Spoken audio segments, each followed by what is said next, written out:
আমি মনে করি ভালো হয়েছে। আমি খুব অ্যানালাইসিস করছিলাম 3 থেকে 7% ভোটে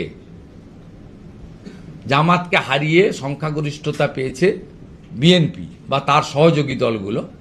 71-এর শক্তির খানিকটা জাগরণ ঘটেছে বলে এটা আরও জাগরণ ঘটতো যদি আওয়ামী লীগ নির্বাচনে অংশগ্রহণ ঘটতো, তাহলে এই জামাতিরা 10টা আসনও পেত না।